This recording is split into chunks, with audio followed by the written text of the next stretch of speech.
call the meeting of the Cumberland School Committee to order at 7:09 p.m.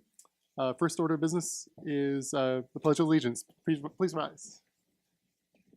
I pledge allegiance to the flag of the United States of America and to the republic for which it stands, one nation, under God, indivisible, with liberty and justice for all. I just want to note that Mr. Salvatore will be joining us momentarily, and Mrs. Friedman is away on business. Next item is the consent agenda. Approval of minutes from the regular meeting of 2/22/2018, the Town Council / School Committee joint budget meeting on 2/26/2018. Also approval of minutes from executive session 2/22/2018 and executive session, sorry, that's A, and executive session B 2/22/2018. The enrollment report from March 1st, the school police report from February 1st, and the residency truancy report from March 1st. Pleasure of the committee. Motion to approve the consent agenda. Motion to approve by Mr. Fiorillo. Do I have a second? Second. Second by Mrs. Goggin. All those in favor? Aye. That passes 5-0. Oh, let's do that first. Actually, yeah, Mr. Fiorillo, Mr. Fiorillo makes a motion to approve the agenda. Second. Second by Mr. Hess and Mrs. Goggin. All those in favor? Aye. That passes 5-0. Thank you. I think we already approved the consent agenda. That passed 5-0 as well. Report out of executive session. We had executive session earlier tonight on March 8th, and there were no votes. We need a vote to seal the minutes of executive session. Motion by Mr. Hess.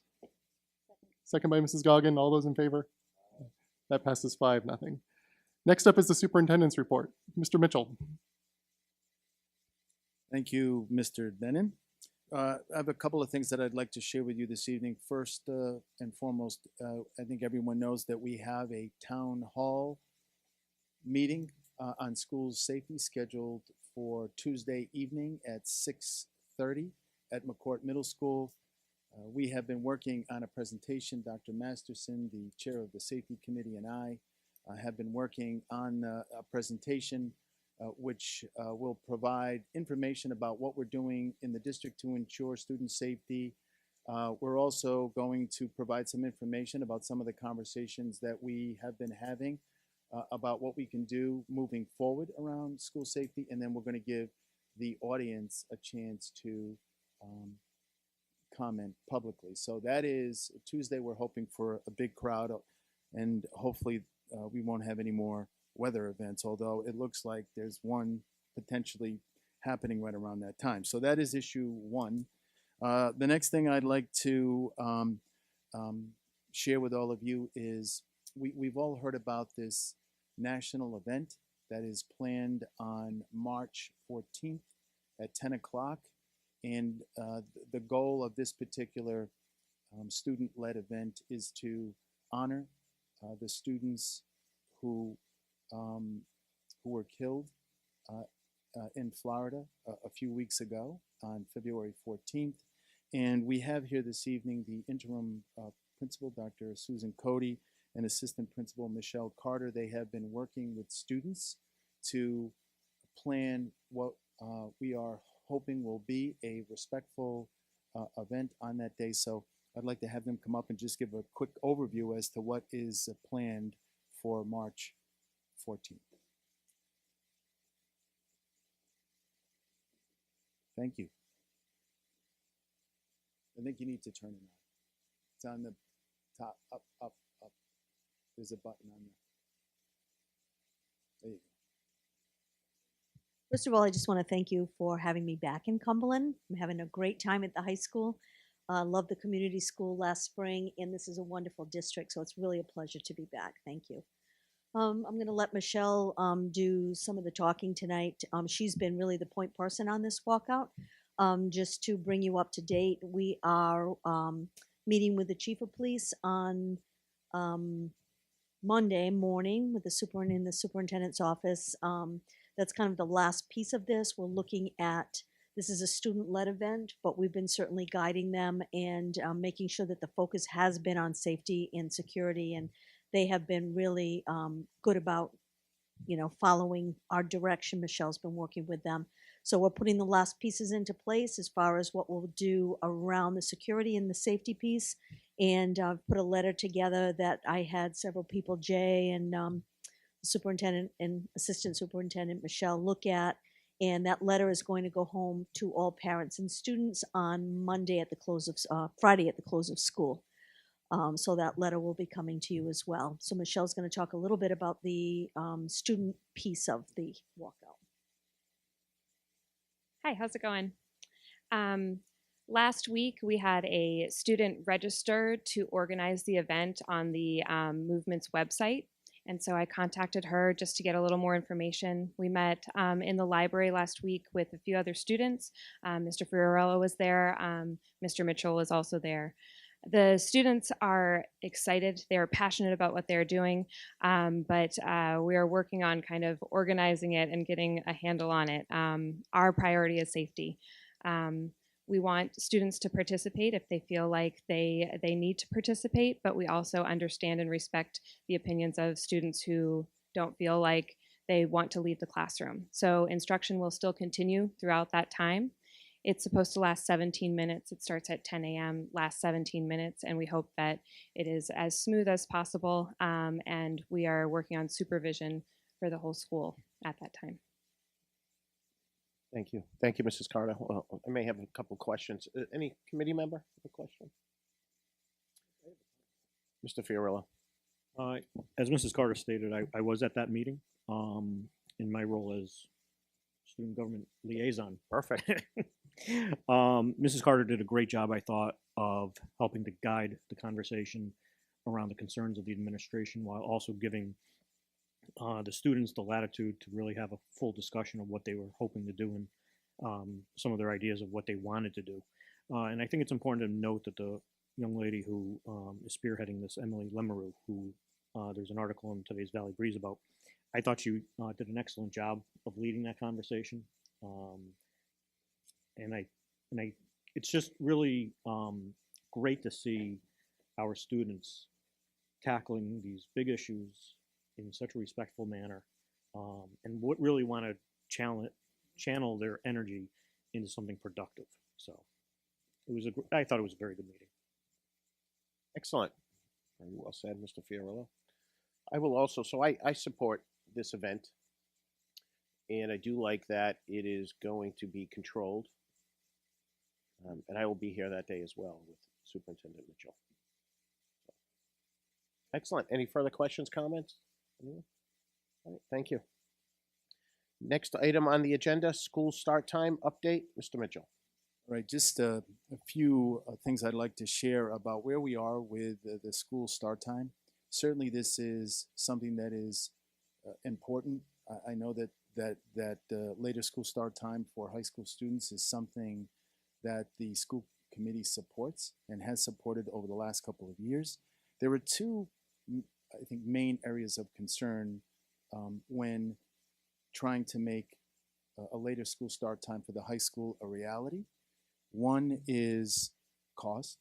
We know that up to this point, based on the information that has been provided to us, and I think a good example is the study that was done last year by the consultant, we know that the cost is potentially significant. So that is a major hurdle, of course. And then the second most important thing that we need to focus our attention on is preparing the students and families for a change of this magnitude.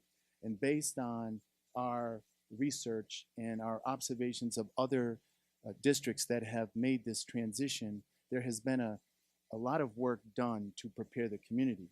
So I think the single biggest cost, because I think the majority of people in the community understand the need to move the start time for high school students to at least 8:30. I think from a science standpoint and from a health standpoint, I think people understand the need to do it. The challenge is to find the money to do it and then educate folks in the community as to how we're going to do it. So we are continuing to work on that. In fact, we even after we got the information from the consultant last year, we have continued to meet with the bus company. We actually have a meeting scheduled for Monday, March 19th. We have proposed another potential change that we're going to review together, and that would be, and currently we have 4 tiers. We offered a potential consideration for the bus company to put together for us, and we're going to have that conversation on the 19th. So we are still working on this. I think everyone understands that 7:15 for high school students is unhealthy. And we know, based on the survey data that we received, that students are not getting the required amount of sleep that they need. In fact, just one statistic that stands out in my mind, and we can share all of this information and do a full presentation for the committee in the near future. But one of the statistics that stands out to me as a result of the survey data that came back, 1,000 students responded to the survey. 40% of them said that they get less than 6 hours of sleep a night. Now, the Center for Disease Control and all of the research says that adolescents should be getting 9.5 hours. 40% of our students are getting less than 6.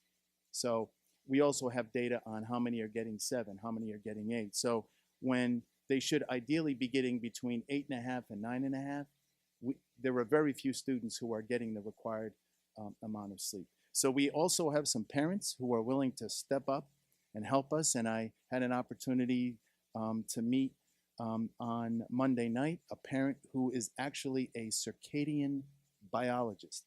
Circadian rhythm is what we all is our daily clock that tells us when we need to sleep and when we need to wake up. She is a specialist in this particular area and is willing to help us in this grassroots effort to educate the community. So there is still a lot of work to be done.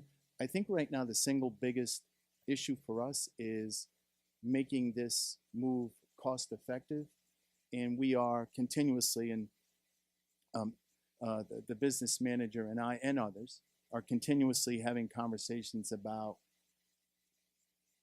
creative ways that we can make this a reality. So I don't know if anybody has any questions about that, but certainly, I mean, since I walked in the door here 6 years ago, this has been an issue that I think everyone agrees is important and something that we should do. And I think a lot of us are really passionate about it, and I'm hopeful that we can, in fact, make this a reality at some point. So the money's one thing, but I think the bigger thing is preparing the community for a change of this magnitude. Thanks, Mr. Mitchell. I think, so after the meeting on the 19th, do you think there'll be a plan that would be actionable? Or are we still looking off? Is that a ways off? Well, I'm sorry. Well, I was going to say, it would be nice if we could have a plan in front of us and we could decide whether we like, I understand the other piece of it. There are two pieces, paying for it and the community. I think that if we let people know before the end of the year, the end of the school year, that start times are going to change, that gives them a couple months at least to prepare. If we can let them know sooner, that would be better. I guess I would just like to have a plan in front of us. Well, here's the concern. Like, I understand. I mean, there would absolutely, positively need to be a plan to make the move, but I would need some help on how we're going to pay for it. So, I mean, we can certainly put a plan together to prepare folks, but it seems to me that you would need to know that you could do it before you put a plan in place. Yeah, maybe plan's the wrong word. I guess a price tag, a first stab at a price tag. So I didn't mean an actual plan, but sort of like, well, what is this going to cost us? And if it's going to cost us $400,000, then we know how much it's going to, like, or $1 million, whatever the range is. We know what it will take. I understand your budget proposal tonight doesn't have it in there, but not knowing how much it's going to cost it puts us at a disadvantage. I think we all, everyone I've spoken with says, why aren't we doing this for this fall? So I think we have a responsibility to at least have a price. Yeah, and certainly we can, come up with, certainly what we feel is a cost that would be an accurate estimate as to what it would cost us.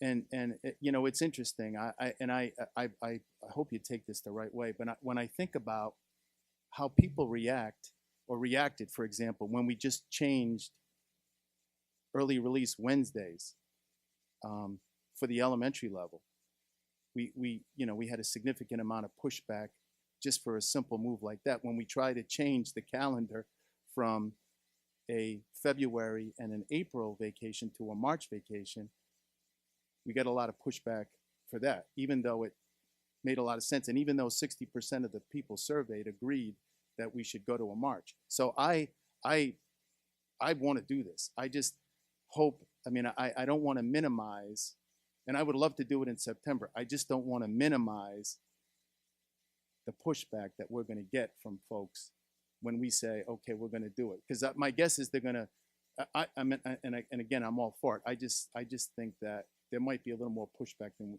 what we expect. Yeah, I agree. One of the things I think about, though, I've been on the committee for 4 years, and it seems like every year we've said, well, we're not going to do it this year, but we will do it next year. And we can do that again. We can do that, and start it in fall of 2019. But at some point, we need to do it. That's all. And I'm with you 100%. But just so that you know, from my perspective, and again, I think everybody knows that this is something that I care very much about, because I think it's unhealthy for students to start their day at 7:15. But when you're cutting $1 million, last year we're cutting $1 million from the budget. Like, I guess I just need to understand how we could,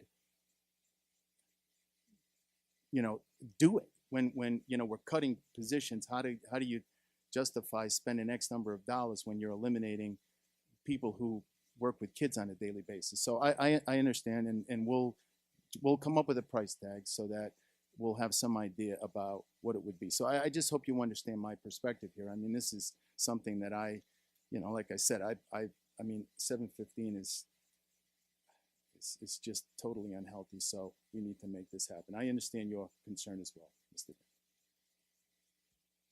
Any further questions? Mr. Hess.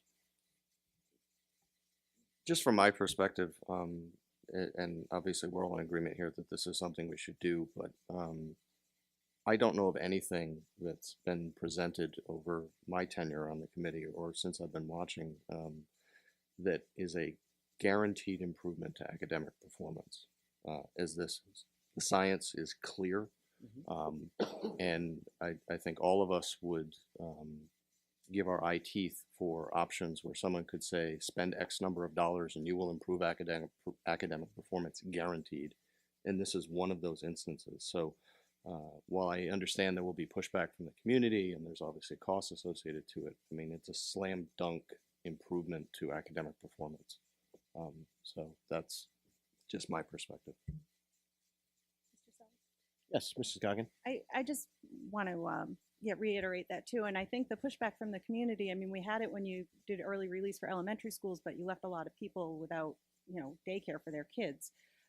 This is, as a parent of 3 teenagers, my kids need sleep. This is like the effect I've seen high school have on my 2 of them has been awful. And I think you can't disagree with the science, and I think you can't disagree with the results. And I think we can't just say, how are we going to get this money year after year? Because we're never going to have it. We just need to figure out where and just kind of pull the Band-Aid off and do it. Personally. Thank you, Mrs. Goggins.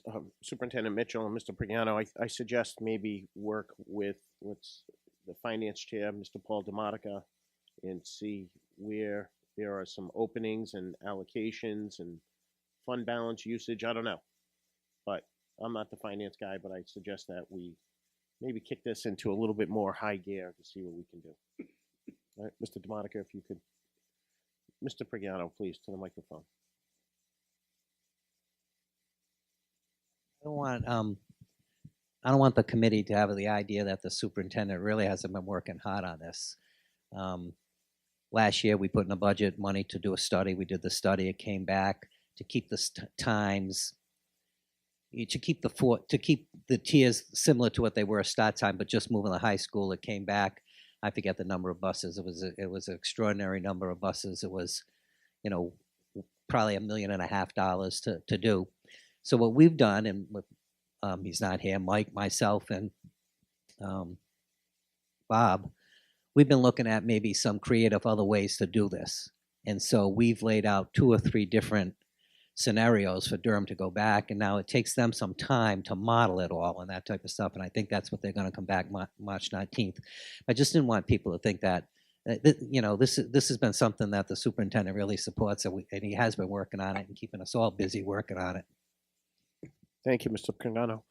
Mr. Mitchell, any word back from that MIT professor? I mean, I've reached out several times. I will say this: the MIT professor Dmitry Bertsimis is going to be presenting to. I learned about this today, actually, in an email, as a representative of the Commission on School Start Time at the State House. There is a meeting on. I think it's a week from Monday, and Professor Bertsimis from MIT will be presenting to that committee. So, Mr. Mitchell, could you please send that information out to the committee? Sure. It's 10 o'clock in the morning on a week from Monday. I think it's the 19th. I think that's the date. Thank you. Mr. DeMonica. Just 2 items. If Mr. Mitchell, you could invite me to the meeting for Durham on the 19th. It's on a Monday, and I can be in town to see that. And second is that the Boston City Council is looking at that MIT study that was done because the savings weren't there. Thank you. They recently took a vote, I want to say, on December 17th of last year as well for a change. I believe they're going forward on it. The savings in the Boston did not materialize all of a sudden. Thank you, Mr. DeMonica. Next item on the agenda, high school principal search update. Mr. Mitchell. You may have all seen a survey that went out to all of the constituents.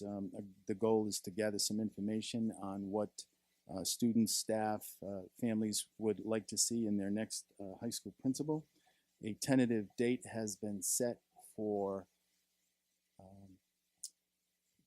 applicants to come in and interview. We also, Tina has put together an interview team and of professionals in the high school. And one of the things that we're talking about is to perhaps have a second interview where a committee of parents would have an opportunity to meet the prospective candidates as well. So things are going to start to happen fairly quickly. And as I mentioned, I think it's the 21st, Tina, when the interviews are scheduled. Yes. Mr. Mitchell, is there, so this search committee team or interview team, does it have a school committee member on it? I'm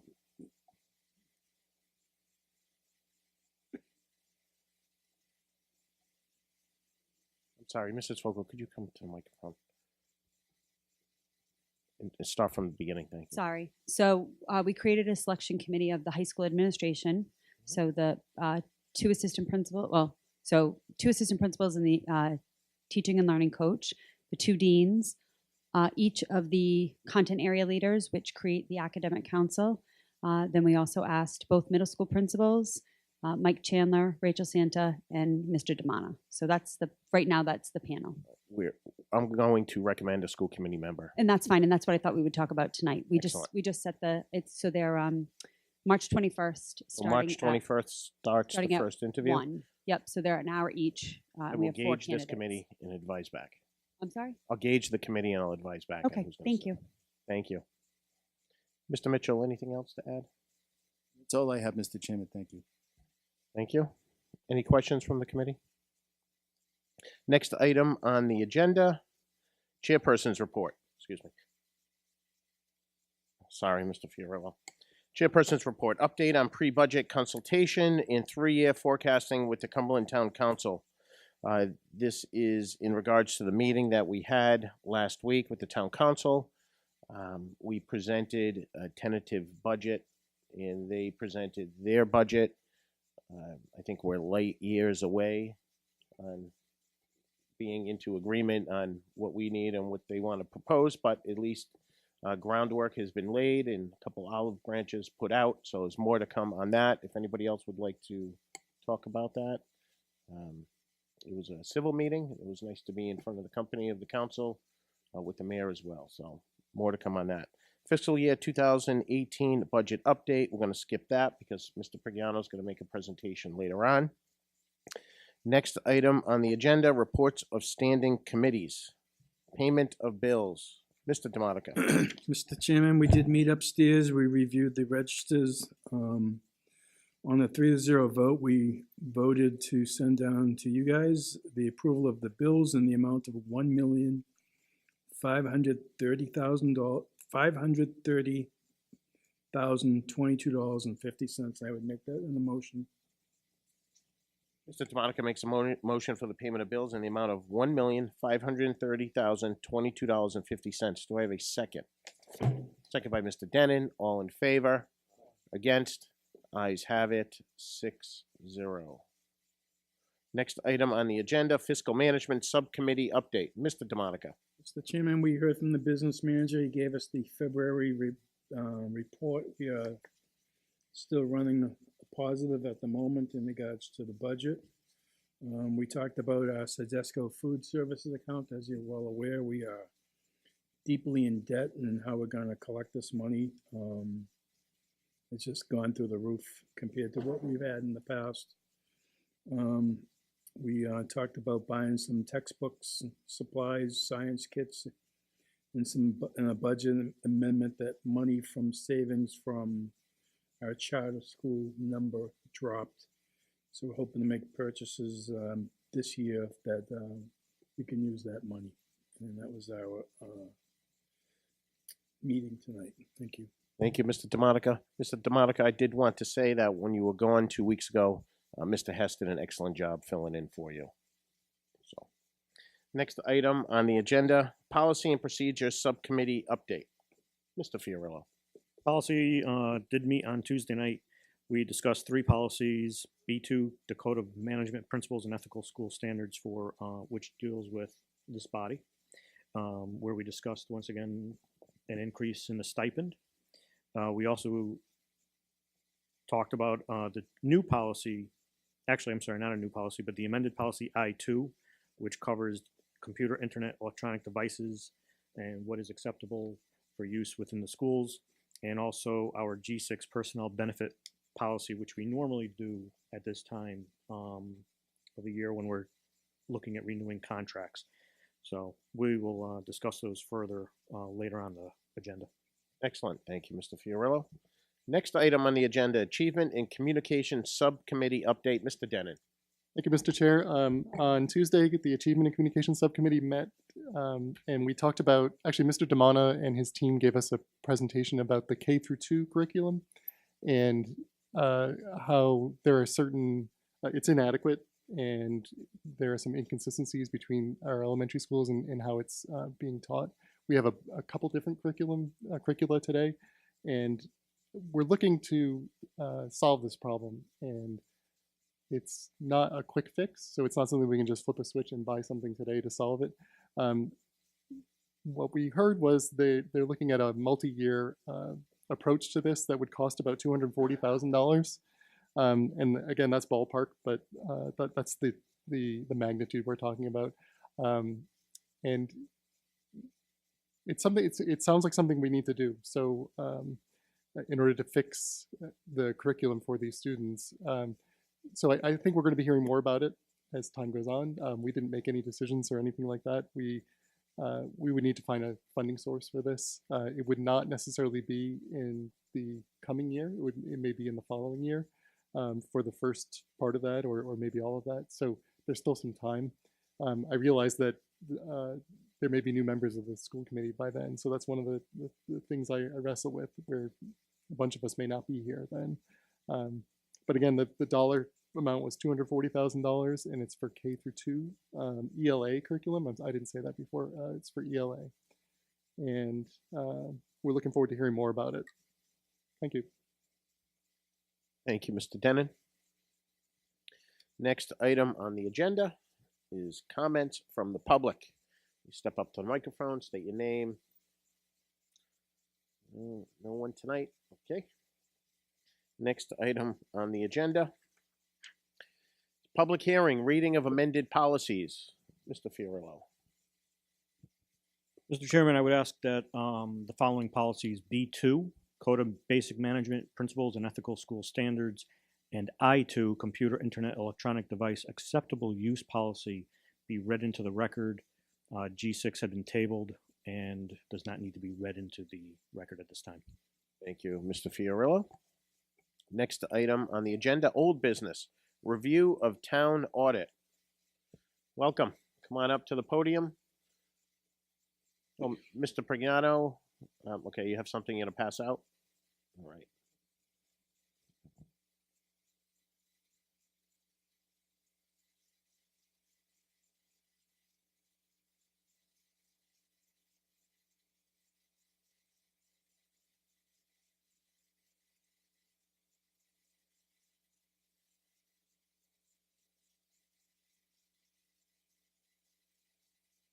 Kyle, welcome. You can come right up to the microphone and just state your name, company. Yeah, absolutely, please. What are we taking? One from each file.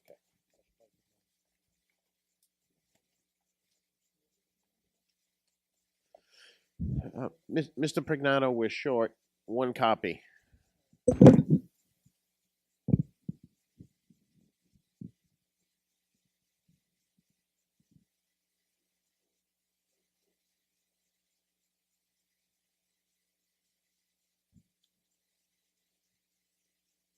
Kyle, thank you for coming to our meeting tonight. I'm happy to be here. Thank you for We're having looking me. forward to your update. Absolutely. As many of us had already heard it at the town council, but I figured we would have you here to just go over it again. Yeah, absolutely. And I'll walk you through some of the areas that I think are most important. And if you have any questions along the way, certainly. Absolutely. Thank you. So we had a very smooth audit this year. We worked very closely with Alex and Kathleen and Janine for the school department, and they were great to work with this year. We didn't have any holdups. They got us all the documentation we needed. So in that regard, it was a very smooth audit. I can start you right at the beginning of the big packet, the financial statements on page 1. This is our audit opinion. If you were to read through this audit opinion, you'd see that we have issued a clean opinion. That means we feel as though the financial statements are free of material weaknesses or free of significant deficiencies. So I won't spare you the details of reading it for you, but that's what you'd read if you were to go through that. The actual financial statements start on page 20. Correct, 20. Yep. And so this is your government-wide set of financial statements. This isn't specific to your school unrestricted fund, but it's kind of all of your long-term assets and your long-term liabilities in a picture. So a few items I want to point out to you. Actually, on page 19, there is a $6.7 million asset on the books related to net pension. That's the teacher survivor benefit plan with the state of Rhode Island. That's 6.7. On page 20, if you were to look at the last liability, there's a net pension liability of $82.8 million.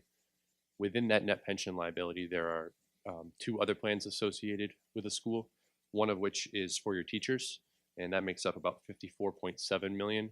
The other is a combination of the school and town for municipal employees, and that comes in at just under $9 million. So it's a pretty sizable liability on the books government-wide. If you wanted to fund those numbers at a higher level, the state isn't going to let you do that. So they basically, at the end of the year, tell you this is what your liability is, this is what's going on the books, and that's kind of what you're stuck with. So I just wanted to point that out too. Also, the liability right above that, the $22.5 million, for other post-employment benefits.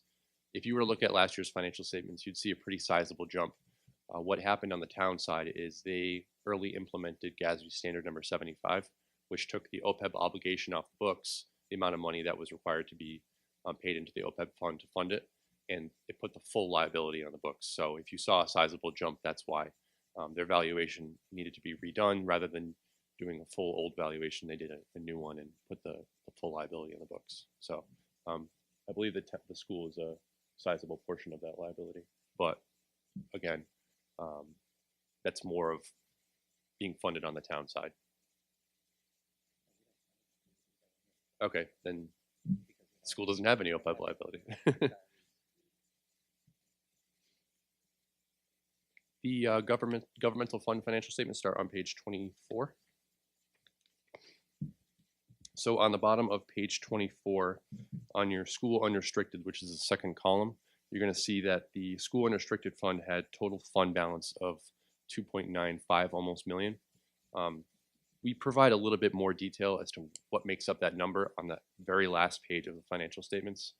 I'm going to have you hop around a little bit, but I just want to make sure that you understand what the 2.95 represents. So on page 150, there is a breakout. $129,000 is related to prepaid expenses. So we have to call that portion of fund balance non-spendable. There. That prepaid expenses is the amount of money we have to deposit with Blue Cross to pay claims on a weekly basis. Correct. I'm sorry, I just got to the page. Could you say that again, please, Kyle? Yeah, absolutely. So I just want to provide you with a breakout of what the 2.95 represents. The $129,000 that Alex just alluded to is it's money that is held in escrow with Blue Cross to pay claims. So we have to consider that non-spendable fund balance because technically it's treated as a prepaid expense. There's also $450,000 of that money that's designated for future medical insurance costs, almost as like a contingency line. And the remainder of that money, the 2.37, is considered to be undesignated. It's a policy of the school committee to have not less than 2 to 4% of the undesignated fund balance compared to the budgetary operating expenditures. So if we were to look at the budgetary operating expenditures compared to the undesignated fund balance, it represents 3.71%. So you do fall within your what you would prefer your undesignated fund balance to be. So jumping back to page 25. Again, the second column is your school unrestricted fund. And you would see here that your fund balance decreased from 4.01 million to the 2.95 million that we were just looking at. I'm sure it's been certainly a focus for the town and for the school. So to provide you just with a little bit more information, rather than just giving you a set number, if you were to flip to page 112, we have a breakout of your budget and actual. Like most school districts that we work with in Rhode Island and in Massachusetts too, the school unrestricted budget is driven by claims and driven by your special education costs. So if your special education costs and your out-of-district costs are higher than anticipated, you're going to be stuck paying more, and without really having too much of a choice if you can't provide the services in-house. Same with claims. If claims happen to come in higher or lower than anticipated, it can vary significantly from year to year. So if you were to look on page 112 under fund balance, which is the last line of revenues, you would see that the school budgeted to use just under $1.2 million worth of fund balance, and the school ended up using $1.06 million worth of fund balance. So almost $137,000 less than was anticipated to be used. And also I want to point out two lines above that. Kyle, hold on Yes, 1 second. absolutely. Mr. DeMonica has. A question, Mr. Pomerly and the mayor alluded to the fact that we did something wrong because we didn't spend all the money we planned on the fund balance. We didn't have to spend it all. Did we do anything wrong? Nothing that would say that the financial statements are materially misstated. So I think one of the items that they're getting at is 2 lines right above that, which is the transfers in. And you can see that the school unrestricted fund had anticipated to bring in transfers of 315,000, and transfers of 139,000 were brought in, which was short of the budgeted amount by 176,000. But the school district used $1 million of fund balance as well. So again, my question is, did we do anything wrong because we didn't spend what was projected to be brought into the budget? I think that might be a better question for the town council. As far as anything illegal, no, nothing illegal happened. Nothing is materially misstated. So from my perspective, we were okay with presenting the financial statements the way that we did. Thank you. Kyle, when you started this, did you work on this report? Yes. What time frame did you start working with Alex? We began our field work in early October, I think, early to mid-October. At any point, did you find it to be unethical in getting the numbers from Alex, or did you find anything that raised an eyebrow? Nothing unethical per se. We verify every material account within the balance sheet and within the P&L. So if we see a liability on the books, we're going to trace that back to source documentation to make sure that that liability is correct. Same with an asset. It's not uncommon for us to find a liability or an asset and say, okay, maybe this needs to be a lower or a higher amount. That's just part of what we do on a day-to-day basis. So You didn't find any wrongdoing? no, nothing Illegal? specifically. You didn't find Nothing anything illegal. illegal? No, I mean we did have adjustments. We had audit adjustments. Sure. So Which is normal. correct. I mean, we reduced a liability that was on the books to properly reflect what we saw in our backup documentation as it related to your medical claims. So the medical claims payable at the end of the year, we realized it was on the books. It was too high. We talked with Alex. He agreed, and Jason too. Jason agreed. So we decreased the liability that was originally booked to a lower amount. Jason Pomerly, the finance director of the town? Correct. Yep. Yep. He agreed that it also should have been a lower figure. All right, excellent. Continue on, please. Sure. Thank you. So those 2 lines made up, I'm sure, what was a lot of the controversy. But I did want to just make sure I pointed out that the transfers in line, the 176,000, a portion of that, about $40,000 of that, was school lunch money that was anticipated to transfer and that wasn't, and 146,000. Oh, so 30,000 from school lunch, excuse me, and $146,000 of that money was in a special revenue fund that was anticipated to be transferred and that wasn't. If you were to just look at page 141 real quick.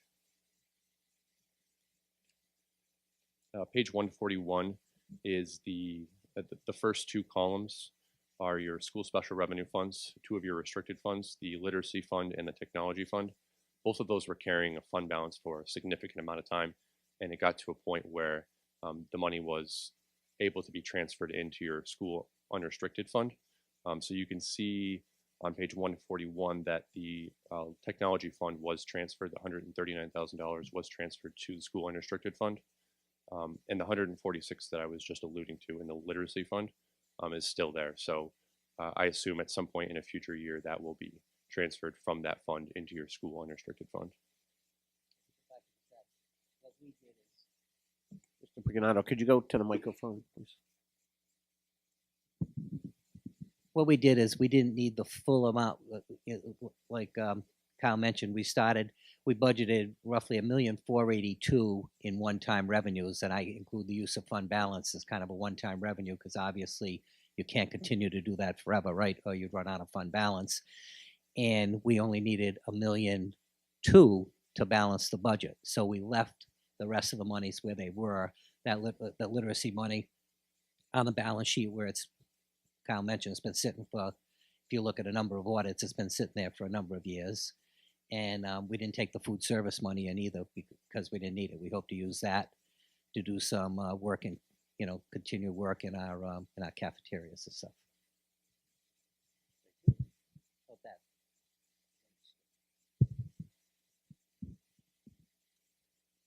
So if we could go back to sort of towards the beginning here, I want to point out on page 31.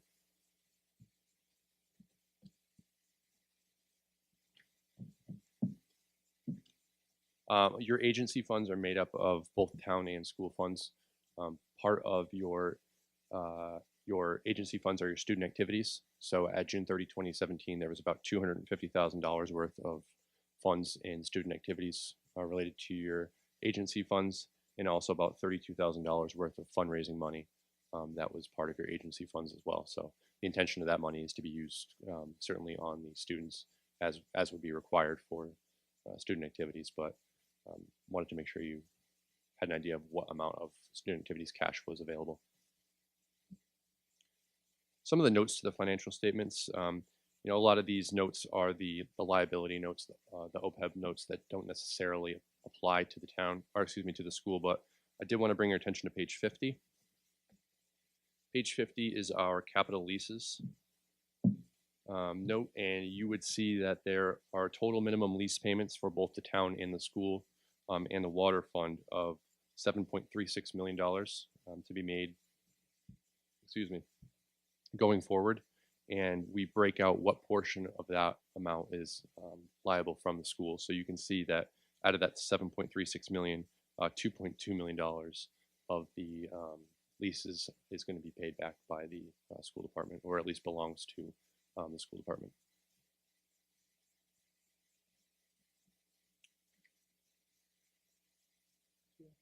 Kyle, these leases are all the work that was done for school construction and so forth. Is that correct? Correct. Yep.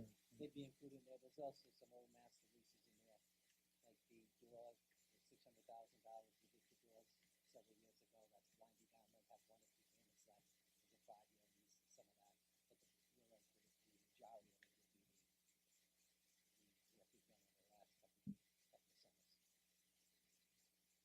So that makes up the large portion of your financial statements. There is another section, and I know I alluded to part of it earlier, but starting on page 138. Kyle, Yes. 1 second. Absolutely. Our attorney, Mr. Adams, would like to ask a question. Wanted to go back to the technology, page 141. Yeah, I'd be happy to. You took, as I understand it, as the auditors, you took that amount and you allocated that to the unrestricted fund balance. Am I right? That was done before we. I'm sorry, Alex did that. And you guys thought that that was an appropriate way to handle that as the auditors? Thought it wasn't appropriate, but correct. Positively, was, not was not. Correct. Okay. Yep. So you didn't make this allocation back to fund balance. The school department did. Correct. And you approved of that from your perspective as the auditor. Correct. Got it. With respect to the 146 that remains in literacy, yep. Is it exercise of professional judgment either by the business manager or by you folks as the auditor? At what point is it time to put that money back into the unrestricted fund balance? Do you understand my question? Is Yeah, that just absolutely. a professional judgment? Sure. Is there a specific guideline that says thou shalt do it at XYZ date? Or is it, to a certain extent, you folks in your world have to exercise your professional judgment? Do you follow me? Yep, absolutely. It certainly wasn't required to be transferred. The 146 I'm talking about. Yep, the 146, the literacy money, but it was budgeted to be transferred in. So it would have been fine to transfer in fiscal year 17. I see.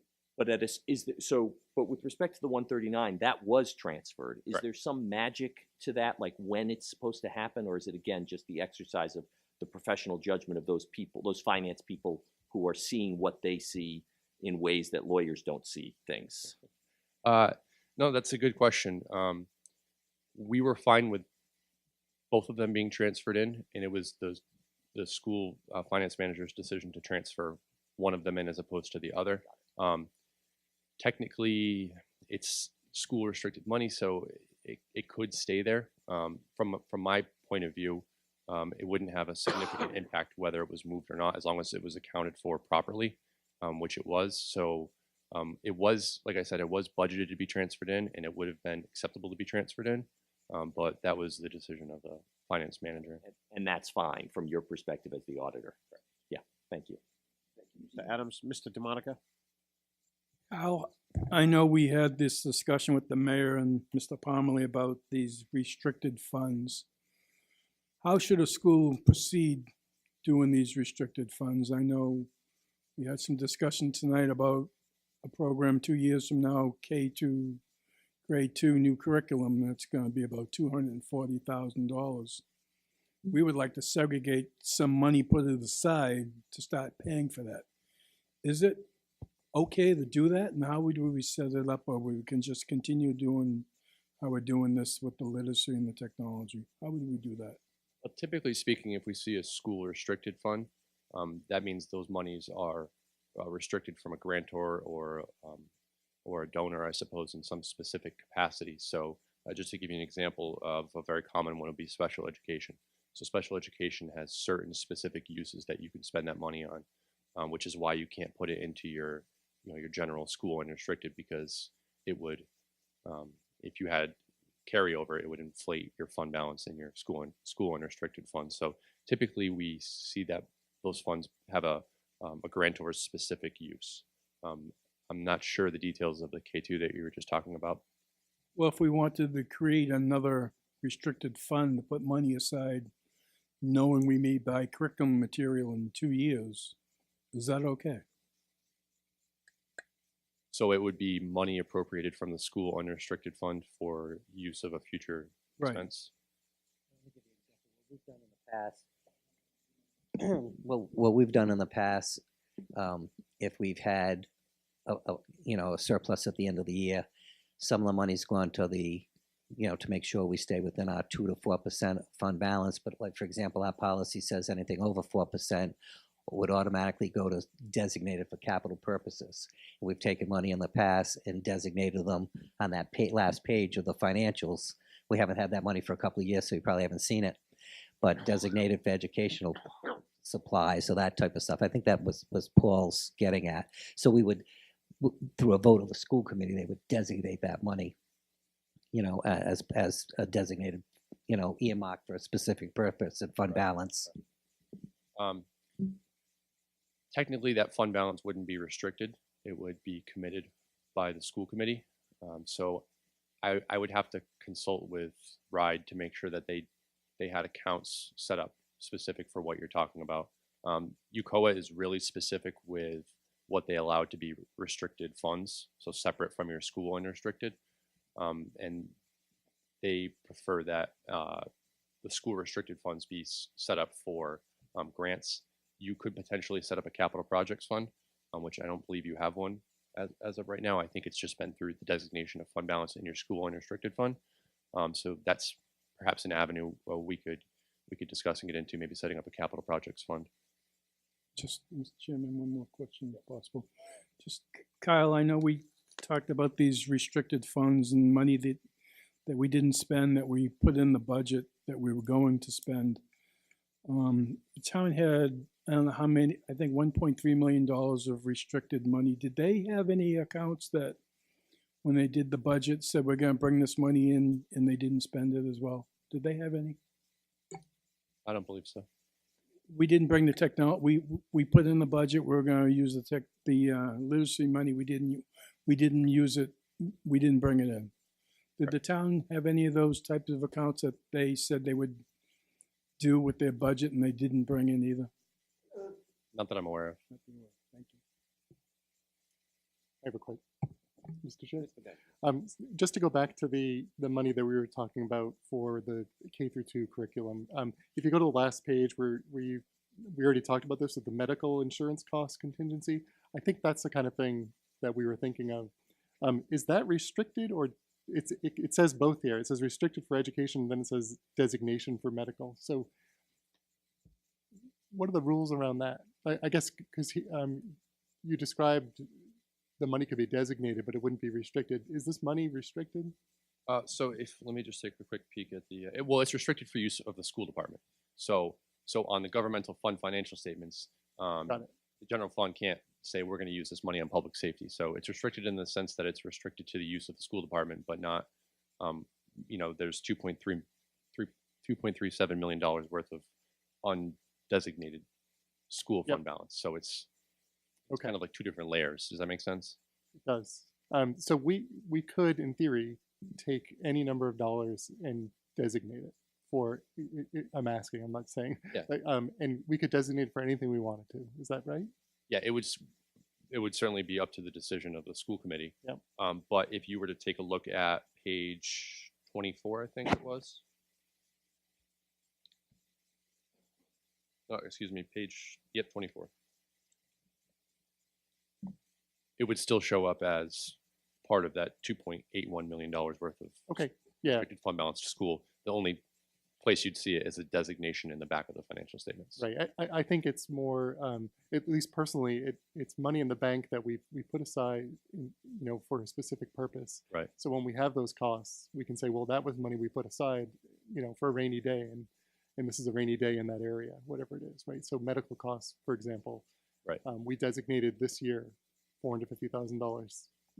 We were, worried about medical costs. For members who have been on the committee a little bit longer, if you go back and some of the audit presentations we've made, we've had in the past money designated for educational purposes, designated for capital purposes. We don't happen to have any right now. I think we were talking in finance earlier how the original Reading Street curriculum we purchased, there was the money designated for educational supplies on that last page, and we used that money one year to buy that.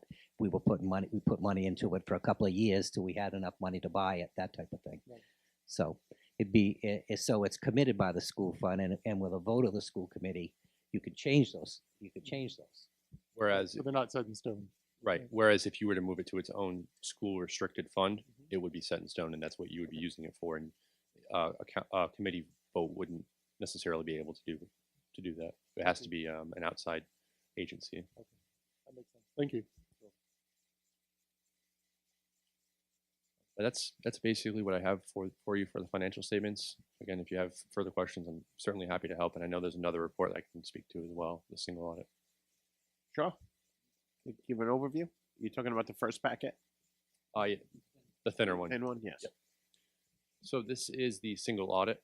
What we're required to do is if you receive more than $750,000 worth of federal dollars, we're required to test those dollars for compliance.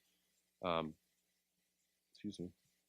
In fiscal year 17, we selected the special education program.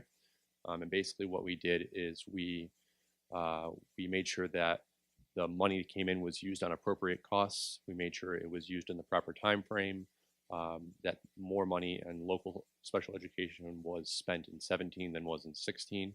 And also that it was reported properly to the state and ultimately to the federal government. So that's just a handful of some of the compliance requirements we would have tested this year.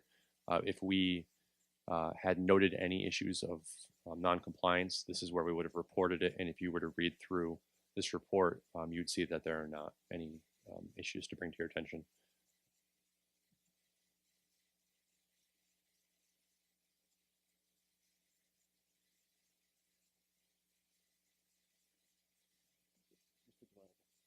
Just one final question. Kyle, you didn't find any notes, emails, or anything that from the school committee or a member of the school committee that instructed Mr. Pignano not to use his money accordingly? I did not. You did not. Thank you.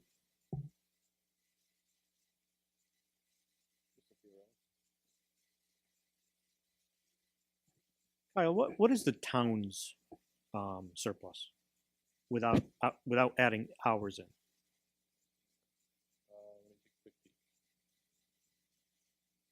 Because that number seems to vary wildly depending on when they discuss it. So the town general fund's unassigned fund balance was just over $12 million at June 30, 2017. Now, does that number change dramatically at different points in the year? I suppose it could. I mean, their total fund balance decreased almost $721,000 this past year. Okay, because what we've heard in the past is because of the way the taxes are brought in, the way that we're on an unsynchronized budget, that depending on what day of the year it is, you could have a $13 million surplus or a $200,000 surplus. Yeah, if you were to take a look at the financial statements right after the majority of taxes were paid, you'd probably see that you have a large surplus because the revenue for the taxes have come in, but the expenses haven't happened. So, right, this is just a snapshot at June 30th.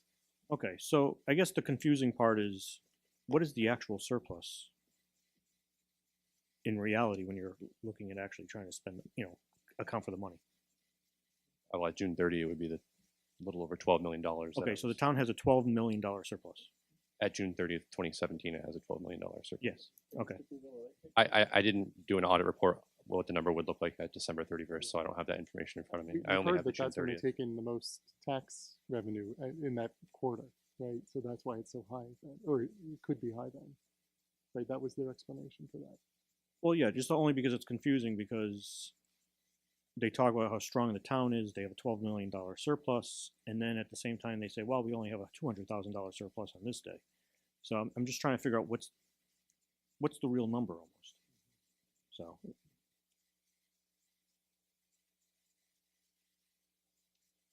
Kyle, thank you very much for this report.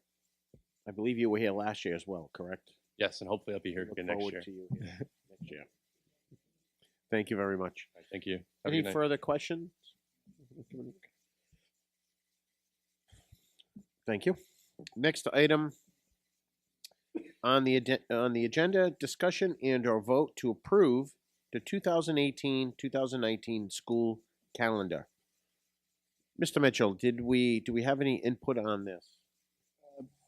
There really are no other recommended changes beyond what was submitted at the last meeting. As I mentioned, conversations were held with administrators, the union, and everyone was in agreement with the proposed calendar based on input from all of those parties. So I know that there was, a suggestion that maybe we could do professional development on primary election day and actual election day, but apparently there is language in at least two of the contracts of our employees that allow for election day to be a non-work day, is my understanding. So I would ask that the committee approve the draft calendar that was submitted. Thank you, Mr. Mitchell. Mr. Fiorillo? Motion to approve the calendar. Mr. Motion makes a motion to approve the 2018-2019 school calendar. Do I have a second? Second by Mr. DeMonica. All in favor? Against? The ayes have it, 6-0. Thank you. Yes, Mr. Mitchell, could we make sure this gets posted to the internet? No. The draft is now. Okay. It'll be legit. Thank you. Next item on the agenda, discussion and/or vote to approve amended policies. First policy, B2, Code of Basic Management Principles and Ethical School Standards. Pleasure of the committee. Okay, I'm sorry. Mr. Fiorillo, go ahead. Yes, B2 is just, the only change to this policy is the amount of the stipend that the school committee receives. If passed, it would not change until after the election in 2018. So what was done is the stipends were just increased by $1,000. So members would make a $3,200 stipend payable twice a year, for a total of $3,200. And the chairperson would also receive a $1,000 bump to a total of $4,000.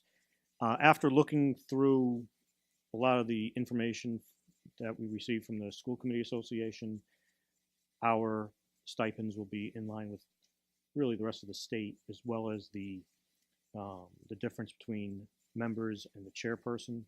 That number is right in the middle of what is done, it's usually between $500 and $1,000.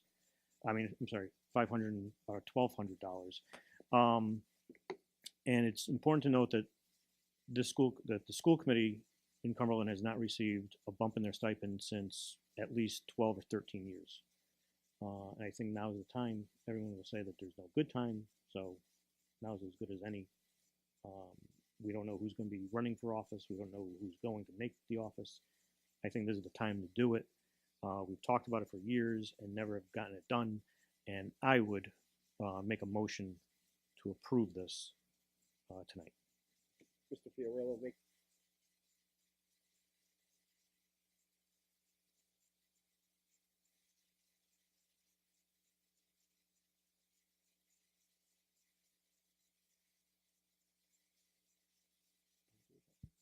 I've debated about this internally, and last meeting I talked about how many hours we put into this, and I think we should be paid more. However, given the budget constraints, I'm not going to vote for this. I think the timing just isn't right for me. That's all.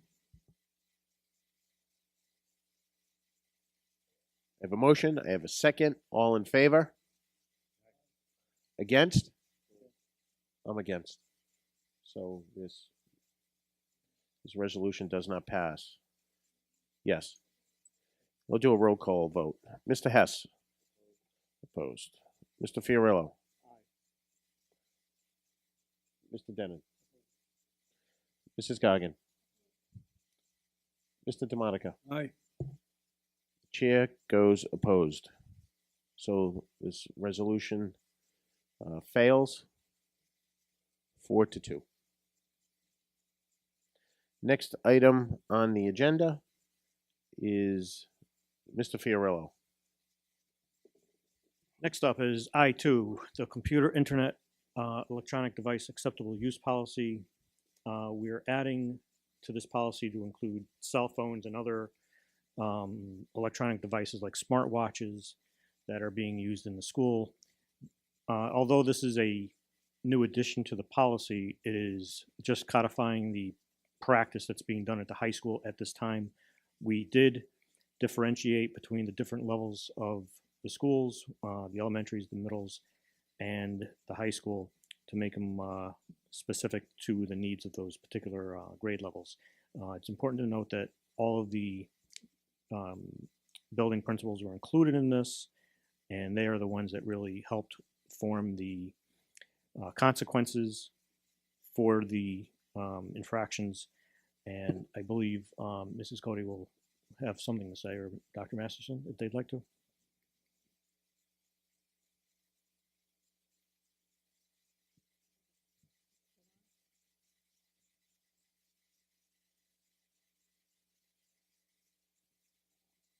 Try talking right into it. Maybe it'll. All right. Yeah. Thanks. Having only been at the high school for 2 weeks now, one of the biggest issues that the deans deal with every day is the cell phones. And I know, just to give you a little bit of background on that, there are days when they're in the morning dealing with 20 to 25 cell phone issues to start the day. The policy that we have put in front of you is what we would determine to be an out-of-sight policy, and that would be that students certainly can have cell phones on them in the building. It's not a ban of cell phones, but those cell phones have to be out of sight. So that means in a pocket where we can't see it, in a backpack. With our one-to-one initiative that we have, a lot of area districts, I've talked to principals, and I've dealt with it in my past as well. Without one-to-one initiatives, cell phones are often the thing that they use for instructional purposes in the classroom. So it's important that kids have access to a cell phone because they're using them all the time for instruction. In our case in Cumberland, with the one-to-one initiative, there is no reason that students need a cell phone for any instructional purpose at all. The only time that we find that they're using them sometimes is in the art department because they're taking photographs of different pieces of art that they've created to critique them and things like that. But the issues revolve mostly around Snapchatting, texting, Never anything positive. We're not hearing of kids saying you did a great job at the basketball game last night. It's always something that's negative, meant to hurt somebody else.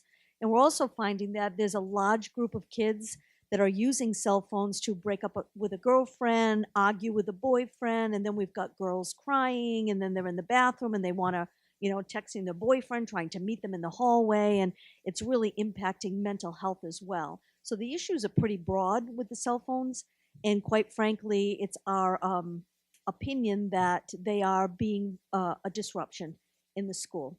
So students would be able to use them until 7:15 with the first bell, the start of the first class. When the last bell rings at the end of the day, they can take them out again and use them. But during the school day, it's an out of sight policy. They've aligned the consequences. The first time the policy went to subcommittee, out of school suspension was listed as one of the consequences. And in talking with certainly Tina, who is talking about state law right now, with reasons to out of school suspend being for safety reasons, weapons, drugs, and things like that, it certainly was clear that out of school suspension for cell phone violations was not appropriate with the law. So the consequences include in-school suspensions as well as social suspensions. They've aligned the social suspensions with the ones that the school committee has already voted on in the past for behavioral infractions. So the cell phone social suspensions are now aligned with those that have already been voted on by the school committee. I don't know if you have any questions on it per se. And also, I just wanted to mention too, the curriculum that we're using in our health classes, really this supports the curriculum that we're using every day when we talk to the kids about cell phone use, and the fact that if you are a person that is not sending negative Snapchats, text to people, but you are a person that is looking at them, you too are part of the problem. So I'm trying to support that, what we're teaching in the classroom, to what we're really modeling in the school. Any questions? Yeah, I have a question. So one of the things we talked about in subcommittee a couple of weeks ago was you couldn't even have it in your pocket. So it sounds like that has changed. Well, it's changed to the point where if it's in a pocket and it's visible, I mean, if we're really seeing that, a big part of the cell phone is sticking out of somebody's back pocket, we will tell them that it needs to be put away and not in sight. So I think this is going to be a reteaching type of thing for a little while. But if it's in a pocket and they can see the outline of it, that is not a violation. It is away. We can't see it. But it will take a little bit of reteaching for kids. Thank you. I know one of the messages was if we can see the outline, then it's a violation. But what absolutely you said, not. Okay.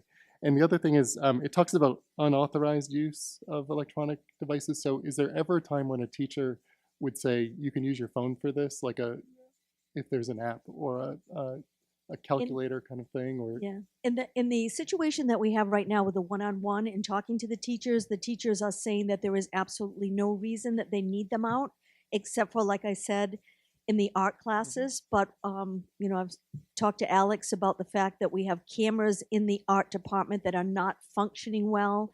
We're looking at purchasing 4 or 5 cameras for the art department so that the kids would not have to use a cell phone at all. Yeah, so the reason I'm asking this is I've gotten some feedback from a few parents who said that we require calculators that are whatever, $100 or whatever they are, and students have phones that are just as good or better, and as a money-saving device method. And I'm not sure how that would work with testing, number one, but it sounds like this is not possible. There's really no authorized use of cell phones. I've not heard one word from any math teacher saying there's any reason to have a calculator out in math class as far as to be used as a calculator. Yeah, okay. A cell phone, I'm sorry. Yeah, it's cell okay. phone. Yeah. Thank you. You're welcome. Yeah. Please. Thank you to everyone who worked hard on this. I know it was hard to put together, Mr. Fiorillo, Mrs. Fogel, and all the administrators. This policy is better today due to your work, so thank you. Dr. Cody, how many cell phones are taken away daily on average or put on hold? Yeah, like I said earlier, last week there were a couple of days when they had more than 20 cell phones. Yeah. And in the past, there was keep them overnight type of thing. That is certainly not in the policy now. But cell phone violations are taking up a lot of our dean's time. There's some days I wish I didn't have a cell phone. I totally agree with you. Weekends, I wish I didn't have a cell phone. Thank you. Yes. I wanted to clarify, in-school suspension is if they don't turn the phone over. Correct. And we just mentioned the other night that they would probably have the option to shut their phone off before handing it over. I thought that was a really great point that you made, the fact that a lot of students may not want to turn their cell phone over because they're afraid that somebody's going to be looking at it. And so what will happen now is when a student is asked to turn it over, they'll be asked to shut it off. And we're assuming most students have the lock or a combination to get into it, but we'll ask them to shut it off before we take it. Mm-hmm. Thank you. Yes, Mr. Hess. I'd also just like to thank you for taking this on as a policy change. You clearly, as educators, saw a problem with instruction, a disruption to the environment, and a threat to safety in some cases. And I appreciate the fact that you've taken this on. It's not an easy thing to take on. There's going to be a number of people that are going to take issue with it, but I was surprised, quite frankly, by the degree to which cell phones are a disruption and a problem in the school. And I do appreciate that you've taken this on. You've taken constructive criticism to develop a better policy and try and create a better learning environment for the students. Thanks. I don't deserve any credit. This was the deans and Mrs. Carter 100%. And it's interesting because I am going around to senior advisory classes to meet the seniors. And in the classes that I've been in, when it gets to the point where I ask, do you have any questions? I know this policy changes, anything that you want to ask, cell phones don't even come up. I think they're over it. It's gone. They're moving on. So it really, I think at first it was a bit of an issue, and now they're just moving on. It's not a problem anymore. Mr. Denon. You may have just answered that question, but is there any plan to communicate this with parents? I haven't even honestly thought that far ahead. I know that this is Cumberland High School weekly letter, there was something small in there.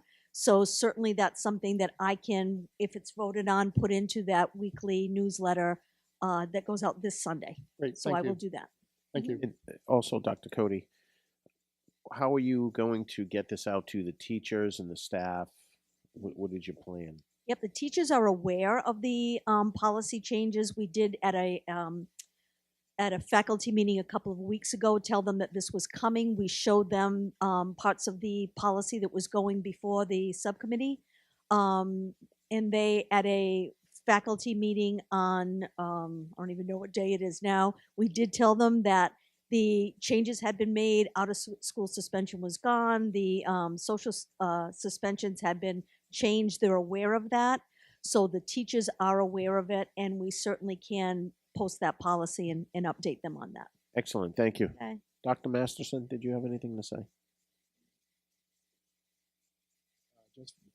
Just very quickly, we wanted to make sure that it was known that the middle school perspective, that we wanted to be able to throw our full support behind the high school and the edit and change to this policy. This was already a procedure in place at both the middle school and the high school, but codifying it in an actual policy makes it a much stronger weight behind it. The middle school doesn't have the same level of consequence as the high school. It's more developmental in nature, as we do for other discipline measures, to teach them along the way so that when they get to high school, they are prepared. You'll notice that the infractions are different. We don't have the same level of issues as the high school, but it's still important before something does happen that we're ready for it anyway. When the children are on the bus, they can use their cell phones? Yes. It's the same thing as if they were outside before school. It's going to be very hard to regulate that. We just want them to get to school and get home. Okay, I agree. All right, thank you. Mr. Fiorillo. It's also important to note that some of the concerns also were children needing their cell phones so they can contact their employer, see if they have to work or anything like that. Students would be able to still request going to the office with their cell phone to make a call if they needed to. And they could do that within the office. They just cannot be using their cell phone throughout the day outside of that area. It's also important to note that there have been problems across the country with students using cell phones to take photos of other students in locker rooms, taking photos of tests, including smartwatches now are being used for that. So this is why this policy is really necessary. It'll help to prevent bullying. Mr. Fiorillo, are you recommending passage? Are you making a motion? Mr. Fiorillo makes a motion to pass I2, computer, internet, electronic device, acceptable use policy. Do I have a second? I'll second. I have one more comment. Second by Mr. Denon for discussion. Yeah, for discussion. So if you're a student and you have an Apple Watch, you cannot wear it in school. Is that right? I just wanted to clarify that. So That's why the language actually says electronic device in many places for that reason. Thank you. I have a motion. I have a second. All in favor? Against? Ayes have it, 6-0. Thank you. Next item on the agenda, new business. Submission of FY 2019 Superintendent's Proposed School Budget. Mr. Mitchell. Thank you, Mr. Chairman. I know it is late, so I'll try and give a quick summary of the budget that was submitted to all of you today in the drive. As you can imagine, significant amount of time and effort and creativity went into the creation of this budget. The budget that I am recommending to the school committee is in the amount of $69,014,964, which is an increase of 3.85% over last year's budget. When putting the budget together, we're always conscientious about two really important things. One is to develop a budget that continues to improve the academic performance of students, which I think we've done a pretty good job of over the last several years, and we have data to support that. And secondly, we understand our responsibility to be fiscally responsible. So that is the way that we approach the budget. We also know that we had a responsibility to focus our attention on those students who need more support. So in this budget, we have provided more resources to two schools in the south side of town, specifically McCourt Middle School and BF Norton Elementary School, to provide them with more resources in an attempt to close the achievement gap. And we're pretty excited about the potential here. So just very quickly, as you all know, BF Norton School has several special education programs, and we know that the principal spends a significant amount of time dealing or supporting those programs.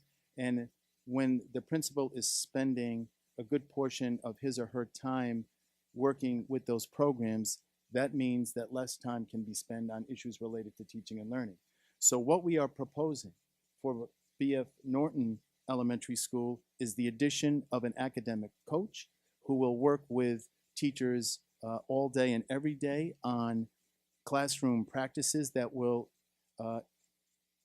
positively impact student performance, to support the school with the issues that are unique to BF Norton. They currently have a 0.5 school psychologist. We are recommending an additional 0.5 school psychologist. So there will be a full-time school psychologist at BF Elementary School.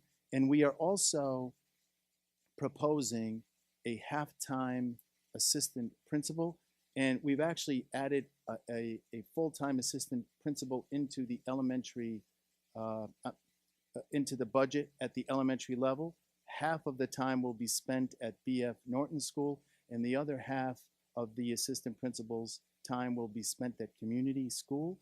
Community has approximately 650 students, one administrator, and although community school is a blue ribbon school, the principal is overwhelmed with all of the responsibilities, and I know we've talked about this over the years, giving that principal more support.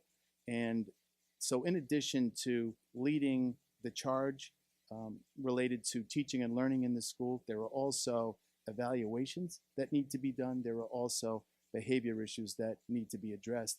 And we feel that this model that we're proposing, half-time at BF and half-time at community school, will help to address the areas of need in both of those schools. At McCourt Middle School, we are recommending the addition of an additional assistant principal. And here is the thinking for McCourt Middle School. And again, McCourt has behavior issues that occupy the time of both the principal and the assistant principal at this time. We are proposing an additional assistant principal who will be able to focus his or her full attention on specifically student life-related issues, including student behaviors. And we're also recommending an additional position, an academic coach. So what this means is that we would have a principal, an assistant principal for teaching learning, and an academic coach who will be able to devote their entire attention to issues related to teaching and learning. One assistant principal will be able to focus on dealing with the behavior issues in that school. We know that the population in the high school is expanding significantly. The class of 2018 has 263 students, and the reason for that is, as we've discussed before, this class is the class that was most affected by the birthday change. Students born after September 1st are in the next year's graduating class. So this particular class is essentially just 9 months worth of Cumberland students. So there are 263 students graduating, and there are 386 ninth graders entering in the fall. So there is a significant increase in the number of students in the high school. And as you may recall, we also cut some positions last year to meet the fiscal issues that we were faced with as a school department last year. So we cut some positions.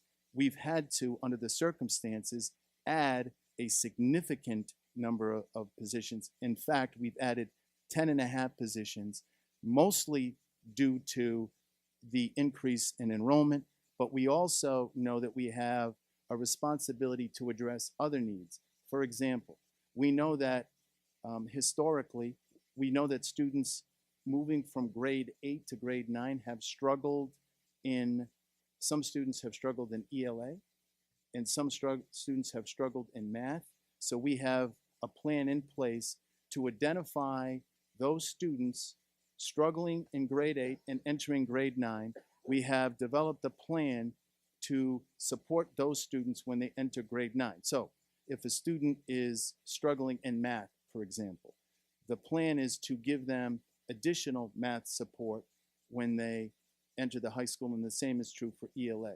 So we have essentially added a position.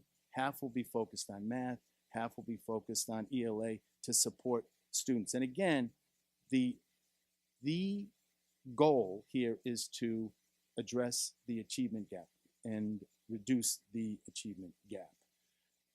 There are other things in this budget that we, I think, have talked about before. We also have in the budget the addition of a director of pathways and internships. The director of pathways position is designed to actually generate some revenue for the school system. We have 4 career and tech programs that we are hoping will be approved by the Rhode Island Department of Ed. They are robotics and engineering, information technology, law and public safety, and the Project Lead the Way biomedical science program. If we can get all 4 of those programs approved by RIDE, they will be career and tech education approved pathways, which means we can then tuition students into the district. So it would be one of the responsibilities of this position would be to recruit students to come to Cumberland to take advantage of those career and tech opportunities. So there are other things that we have identified in the budget, one of the things that I did that I thought would be helpful for all of you is I have attached a table that identifies all of the positions that we are proposing with the rationale for why we are adding the position and the estimated cost for each. So I know that we're going to have many conversations over the next several weeks, and I know I am sure that you're going to have some some things that you would like to discuss that we have proposed, and we look forward to meeting with you and coming to some sort of agreement on the budget that we will be proposing to the town. So that is just a quick overview. I know that there are some things that I wanted to mention and I neglected, but I just wanted to give you some idea of our thinking. I think just to summarize, I know that one of our most important responsibilities is to try and find ways to improve the performance of students, especially those challenged learners, and we really want to reduce that achievement gap, and that is one of the driving forces behind this budget. Thank you. Mr. Mitchell. So I'm looking forward to digging into the budget. Is there any use of fund balance in this budget? We always use, it seems, a certain amount of fund balance. Yes, there is fund balance being used in this budget. Mr. Pregnano, could you speak about that? Take your time. Yeah, last year we used $450,000. Well, the budget that we're in right now has $450,000. Last year was $1,482,000. 450 this year. We're trying to wean ourselves off fund balance. Next year, there's $300,000 of use of fund balance. There's also, there was a lot of discussion about it tonight, the $146,000 for literacy. You'll also see as a transfer in, which I think was the way to present it, rather than have it in fund balance and bring it in. Fund balance is the reason that RIDE came in, and you will remember it. There's a survey they do, and because I've had to answer it a couple of years in a row that we were using fund balance to balance our budgets, it triggered an audit last year. It came out fine in the audit, but it still triggered that audit. So it's an issue with RIDE, it's an issue with the Auditor General, it's the issue with credit rating. So I try to keep that as low as possible. So that was a lot of the reason why the 146 was, I presented it the way it did. They'll come in as transfer in. So there's really, though, $446,000 of one-time revenues, $3 for fund balance and $146 for the literacy. Thank you. Mr. Chairman, if I could just say, I think one other really important thing that I think is important for the committee to hear, because I know that high school guidance is something that was an area of focus for us and something that we want to improve.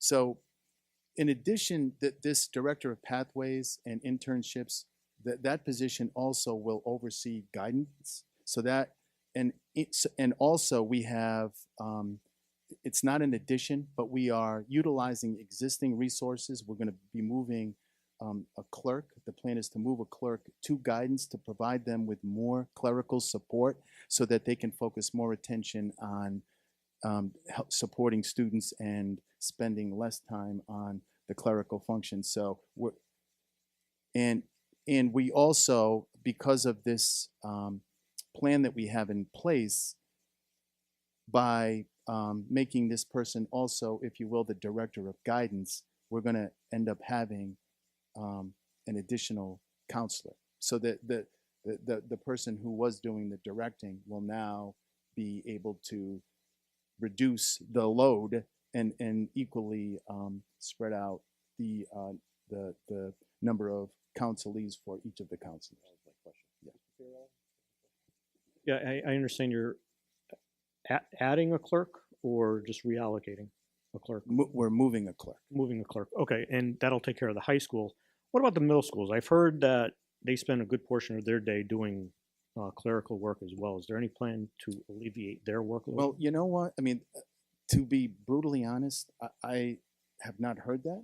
I don't, I'm not suggesting that that is not the case, but I have not heard that. I mean, would make sense to me that they would, you know, have a, given the fact that we don't have probably the clerical support that we need in the district, that they would be taking on more of that responsibility. But I have not heard that that was a major issue at the middle school level. It could be though. I don't want to. When you do look at your budget, personnel supplement the budget, you will see an additional clerk at each of the middle schools. So there'll be 2 clerks, but that second clerk is designed to handle the Chromebook issues and not be a clerk. So when you read it, I don't want you to think that we put that second clerical in. It's to handle the Chromebook issues at both middle schools.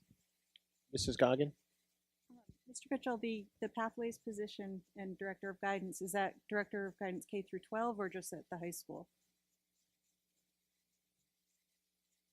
The thinking is, you know, we tried Director of Guidance K-12, and I think we're in agreement that that responsibility was excessive and maybe overly demanding. So the person will be focused on the high school. And, you know, we've talked about, like, I think we can get at a lot of areas that we need some additional support by maybe providing some stipends for folks to help. So that might be, and we've talked about that, about maybe at the different levels, you know, having a stipend position to be like essentially a content area leader for each of the different levels. So we have had that conversation. You're going to be hearing a lot about potential stipends to help us fill the holes that we have in some places. Anyone else? Mr. Denon? Mr. Mitchell, I appreciate the list of additions that you put in, the positions. It lists the position and their salary. Is there an additional benefit line that would go on top of that you think? Like, you know, like the top one says 95,720. Is there? I understand what you're saying. Yeah. So it's not just the actual salary, but, you know, whatever the benefits might be as well. Yeah, so it's salary and benefits.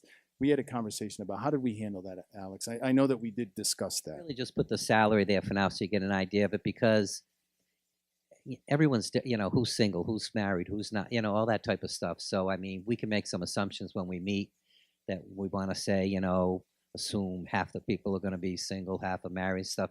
You could take the pension number of percentages, 16 change, and you could figure your pension, that type of stuff. The other thing on that sheet, you'll notice that a lot of positions are all 49,686. And that's because the thinking is many of those positions will come from existing teachers that are already in the district. We don't know who, right? As superintendent, Tina and others, Tony, interview people, and that replacements would come into their positions. So we might have a $70,000 teacher at Ashton go into one of those positions, but then the 49 would go to Ashton. So that's why we've budgeted them all at step 3 at this point. So if the salary were just, if it were $100,000, just to use a round number, what percent would you add? Just, I know it can't be exact because of but would 16%, like, yeah, 20%? Well, 16 is pension, and then there's the teachers don't pay Social Security, but they pay the Medicare. Yep. The thing is, if we were on a premium arrangement, you could say healthcare costs this, but that person's healthcare claims could be $250,000 or they could be zero. So it's, you know, we come up with a working rate of about $20,000 that you could add in there, plus the 16% of the salary for pension. Those are the 2 biggest ones. Survivor benefits are a small dollar amount, Medicare small dollar amount. So, you know, we can have, you know, a little bit more to that one. But the superintendent asked me quickly to get a list for him today of the positions and what they'd make. So I said, well, let me give him the salaries. Yeah, I get it. I just want to think, I'm trying to think of, well, what is this position really going to cost us? It's not just their salary, it's their salary plus everything else. That's so right. Thank you. Mr. Hess? Alex, I just had one follow-up question to that. So the $69 million budget, does that include for the positions some estimation of what the benefits would be? Yes. Okay. But the sheet that you've showed us, benefits are built. Yeah, Okay, so the whole budget, the aggregate shows an estimate of. Yeah, benefits for all those positions right. are included. Okay, all right, thank you. Thank you. Mr. DeMonica? Mr. Chairman, I'll contact the superintendent and the business manager tomorrow and come up with a schedule for hearings. I would just ask my counterparts for the achievement and policy if they could hold off scheduling until we get this. This has to be sent to the town council by, I'm sorry, to Mr. Palmerly by April 2nd per the charter. So we'll, as I'm sure we'll be dealing with this up to the last minute as well. Thank you. Excellent. Thank you, Mr. DeMonica. Excuse me. Sorry. Got a cough drop and everything. Next item on the agenda is discussion and a vote to approve the amended policy G6. Mr. Fiorillo. This policy was tabled for further discussion. I would move to table it tonight. Motion to table. We have a second by Mr. Denon. All in favor? Against? Ayes have it. 6-0. Thank you. Next item on the agenda, discussion and a vote to approve resolutions. SCPR 3 2018-05 purchase of high school student textbooks. Mr. Chairman, I'd like to take this out of order and take item number 3 first, SCR 2018-2, to amend the fiscal year 2018 school budget. Mr. DeMonica makes a motion to move to item number 3, SCR 2018-02, amended fiscal year 2018 school budget. Do I have a second by Mr. Fiorillo? All in favor? Against? Ayes have it, 6-0. So, Mr. Chairman, what this is, a resolution empowering the school committee to amend the 2017-2018 school budget of $66,453,487.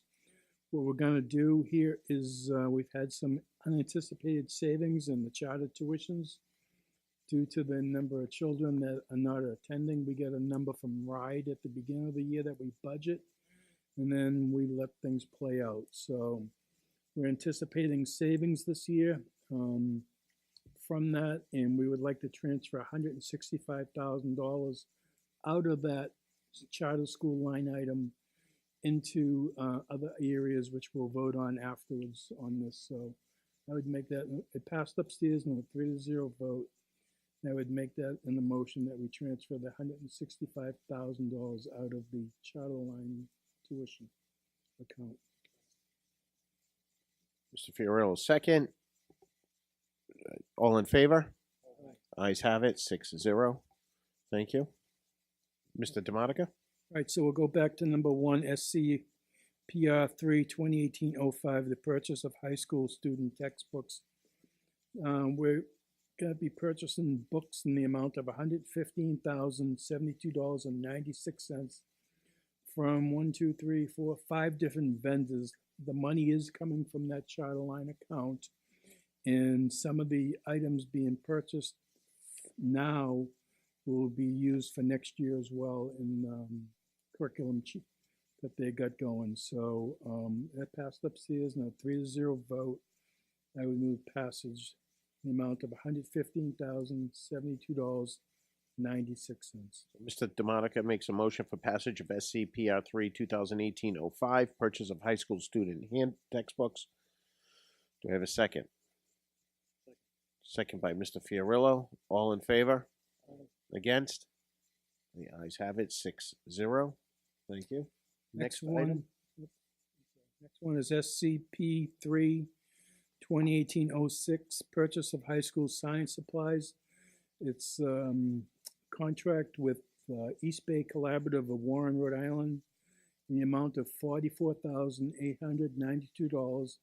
It's to support the new standards that are going into place for science at the high school. We are going to be using this for the biology. We are going to purchase these supplies this year, and they'll be available for beginning of school next year. Again, the money for this, the $44,892, comes from that savings in the charter tuition line. Passed upstairs in a 3-0 vote, and I would move passage. A quick question, Mr. DeMonica. So Mr. Mitchell or Mr. DeMona, what type of science supplies? I'm just curious. So dating back to last year, the bio department had approached me at the high school to start looking into more of a hands-on curriculum that was aligned to the NGSS standards. So it is basically a bio curriculum that is now more hands-on. It's not text-based.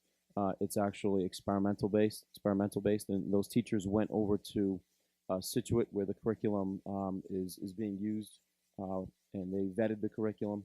Kathy Cardozo was involved in it, so it's been a year-long process in looking at it. Excellent. So, Mr. DeMonica has a motion. Do I have a second? Second by Mr. Hess. Mr. Denon, all in favor? The ayes have it, 6-0. Thank you.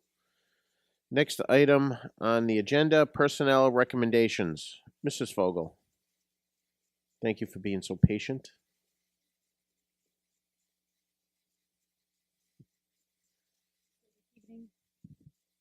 Sorry. So this evening I have coaching appointments for you because the spring season will start on March 19th. So if it's okay, I'll just read through all of them, and if you have any questions, you can let me know. Okay. So I requested advice and consent to the school committee on the following coaching appointments. Boys varsity baseball, Andrew Tukin. Boys junior varsity baseball, Joseph Fine.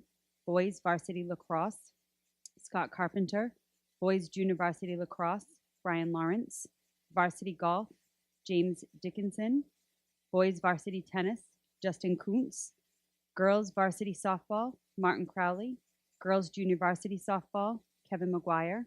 Girls varsity lacrosse, Mary Kiley. Girls junior varsity lacrosse, Kara Gorman. Boys varsity outdoor track, Joshua Lima. Boys varsity, junior varsity track, Kerry Carpenter. Girls varsity outdoor track, Vanessa Malloy.